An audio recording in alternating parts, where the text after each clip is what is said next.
Let's talk about illusion. Me, I got to admit again, sometimes reality, it's not enough for me.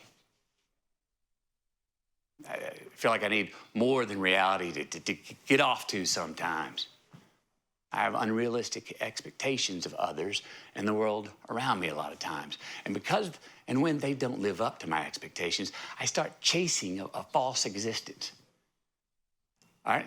And before I know it, I start chasing a false utopia, one that doesn't even exist. And before I know it, I'm living on an illusion and I'm missing out on reality. This life.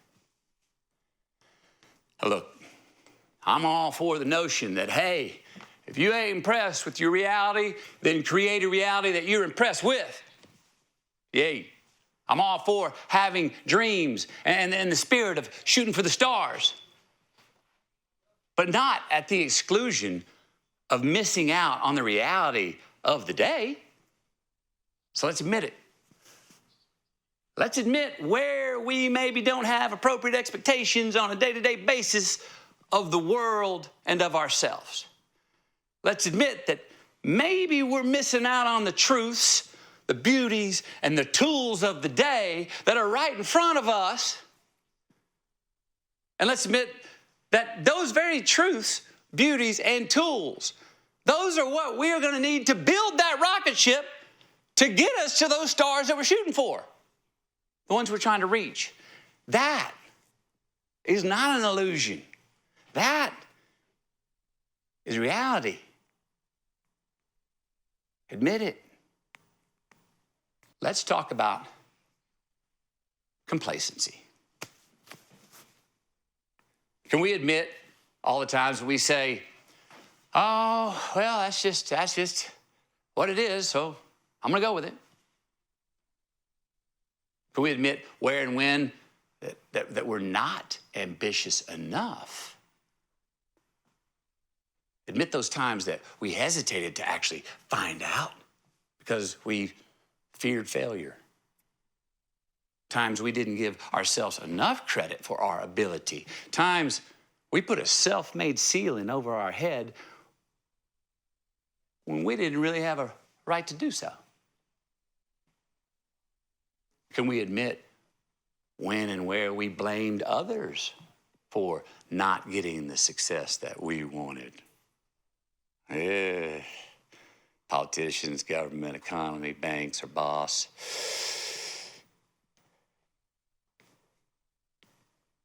Admit it. Our greatest strengths can also be our greatest weaknesses. This one just came to me like 6 months ago. I don't know why it took 52 and a half years to figure it out, but sure. You ever notice how your greatest assets and strengths can also be your greatest Achilles heel? All right, me. All right, one of my greatest strengths happens to be resilience. Man, I fall down, I get up and dust myself off like that. I step in a pile of shit. I keep running while I'm cleaning that shit off my shoe on the go. All right? But that can turn into one of my biggest downfalls. Being a repeat offender. See what I mean? I'll step in the same pile of shit every time around the bend because I never stop to take inventory of just where that pile of shit that I keep stepping in was.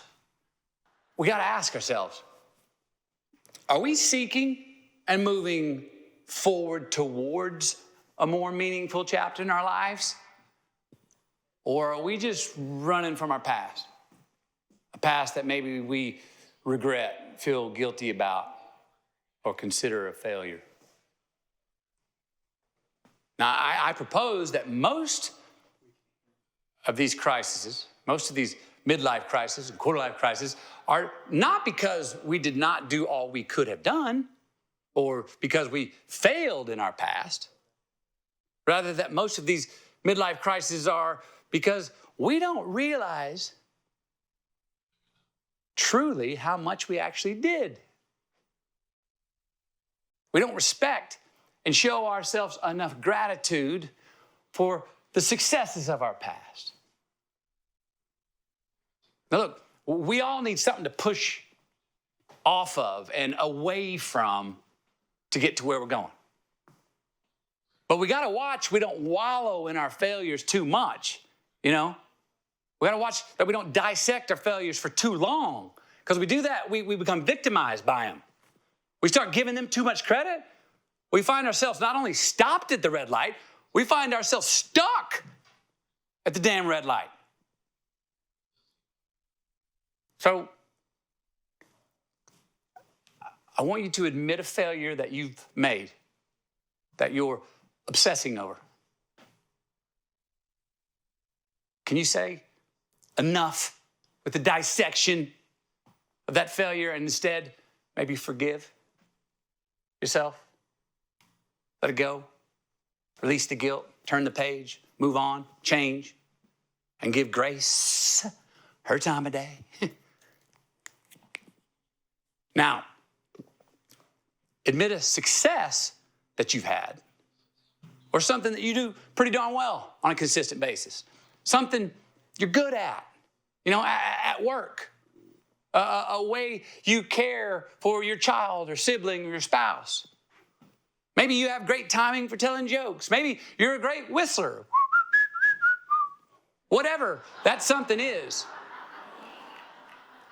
I want you to give more credit to it. Give more respect to it. Have more gratitude for it.